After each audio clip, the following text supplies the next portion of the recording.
What if God was one of us? Do do do do. Watching MCU on Disney Plus. Do do do do. Doctor Strange got turned to dust. Trying to save the world. Alright. Enough of that. Sorry, I'm a terrible singer. Made you guys suffer through that. Hey, hi, what's up? What if? We're already 2 episodes in, and I'm obsessed. Also, spoilers ahead for those 2 episodes.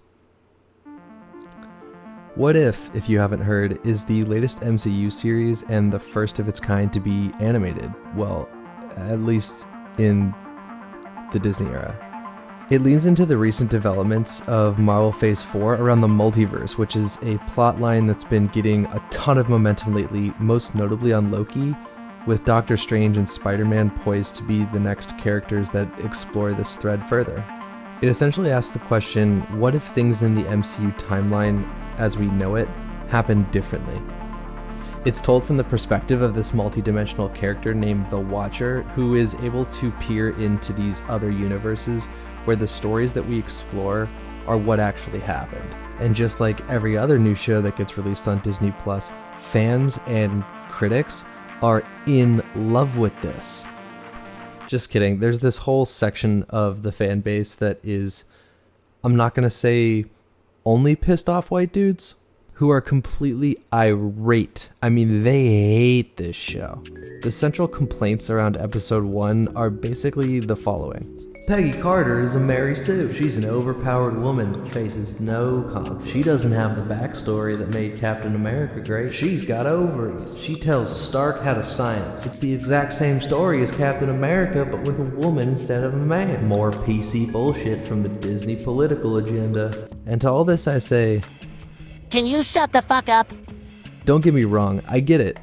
I'm a white, heterosexual dude raised in a middle-class military family whose parents drove a Jeep that had a Bush Cheney bumper sticker on it. My grandma posts on Facebook about how all lives matter. Trust me, I've heard it all. But now I'm an adult capable of independent thought, and I've said to myself, hey you, Mr. White Man, Mr. Good Education, Mr. Privilege, Mr. Middle Class, don't be such a little bitch.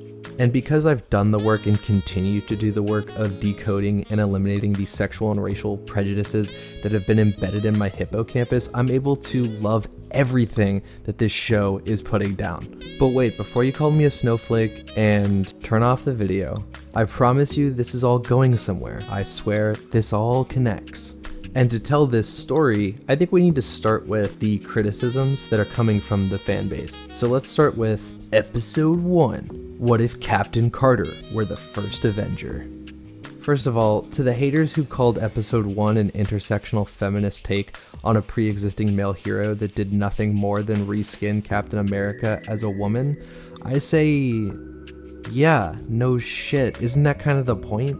I'm trying to think of better titles than What If Captain Carter was the First Avenger? Maybe What If Captain Carter fought Nazis and sexism? Or what if a male feminist wrote the Captain America origin? Nah, I still think What If Captain America had a female head fits better. Oh, dude, nice one. That was hilarious, man. That was hilarious. High five, dude. High five. If we're gonna start renaming episode titles, let's try this one on. What if Captain America were literally the same, but a woman? Would that make you hate them? For a lot of the fan base, seems that answer is yes. Essentially, What If Captain Carter was the First Avenger is Captain America, the First Avenger, condensed down to a half an hour. Of course, Captain Carter is a better Captain America. She fights better. She's stronger. She's throwing cars around with one hand. And of course, she punches a Nazi in the balls. There's still a relationship between Captain Carter and Steve Rogers, but those roles have been reversed and there's still a subplot of a dance in their future, but we all know who's leading it. Yeah, I mean, imagine it, instead of giving super soldier serum to a skinny little boy from Brooklyn with a golden heart, you give that serum to a highly trained special agent. You'd literally end up with Captain Carter. So, you're wrong. Someone get this man a hanky, because he's a fucking clown. Boom. Roasted. Also, I hope Gillette sponsors his channel, because he needs to shave that neck beard. Boom. Roasted. But I don't hate women characters, just poorly written ones. Why can't we write them like men characters? Why has gender even got a man? I'd be complaining about her all the same if she was a guy too. By the way, on that last one, we already got that movie. It was called Captain America: First Avenger. But no, please go on. Tell me more about how it's hard to be a man having to deal with a super soldier woman in a universe where anyone can literally be anything. I've lived that lie. I know that argument, but I grew the fuck up. I'm secure enough in myself to acknowledge that the world has given me way more opportunity than it's given women and people of color who have just as much, if not more, to contribute to the world than I do. If the only thing you take from What If is that Disney's trying to feminize or radicalize their characters because of a political agenda, you're not getting the right message. What If isn't about multiverses. It's about exploring what our own universe might look like if we did away with inequity and injustice. It's designed to explore what the world might look like if we gave women and people of color the opportunity to have a seat at the table, if we had more diversity and representation within the leadership of our world and within our politics and within our social structures. And when I hear fans get defensive about that or get upset with that, and then they try to defend themselves and say, oh, well, I'm not racist, I'm not sexist, I kind of want to just look them in the eyeballs and say, what if you are? In episode 2, we have T'Challa as Star-Lord.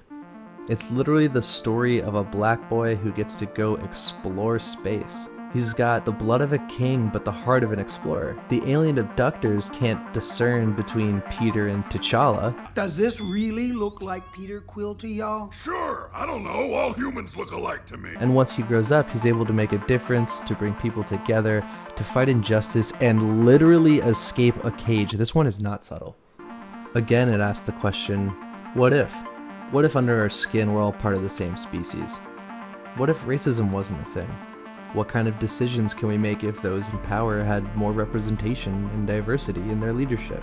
Maybe someone like Thanos might discover more sustainable solutions to environmental problems besides, genocide. I'm a big enough man to admit when I'm wrong. T'Challa here showed me there was more than one way to reallocate the universe's resource. Maybe we could tolerate our political differences at family reunions. Maybe our self-worth wouldn't be defined by the color of our skin, but by the content of our character. Yes, I just quoted MLK Jr., don't at me. What if we empowered those who are underrepresented or marginalized? What if a black person were given the same opportunities as a white person? Does that make you feel uncomfortable? Because it really shouldn't. What If matters because with only 2 episodes under our belt, we're already asking some really poignant socioeconomic questions and challenging viewers to reconsider their own biases. I mean, we've gotten 60 minutes of screen time with this show, and we've already addressed sexism, institutional racism, and I'm all about it. As a parent, it gives me so much hope for the kids that will grow up watching this dope-ass series with the idea of privilege and inequity being deconstructed and simplified for them at a young age. It teaches the next generation that fighting for justice isn't just about beating bad guys and fighting crime, but also fighting inequity and injustice. I'm already super hyped on everything that I've seen from this show so far, and I can't wait to see where the rest of the series goes. And you can disagree with me on that, but if you are sitting there gearing up to write in the comments section about how I'm wrong and how Disney is being irresponsible by using their platform to push a political agenda, then I want to challenge you to consider a different approach. What if instead of trying to defend your point of view, you listen to what the greatest heroes in the multiverse are trying to tell you?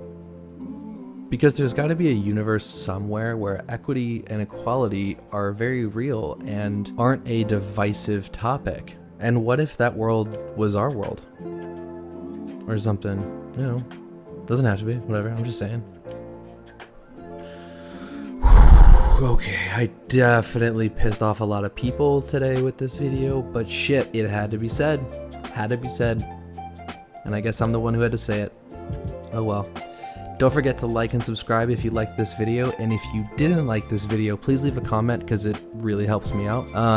And also subscribe because then I'll give you more woke snowflake shit that you can continue to hate on when you're in a bad mood. So also subscribe, and at the very least comment, please.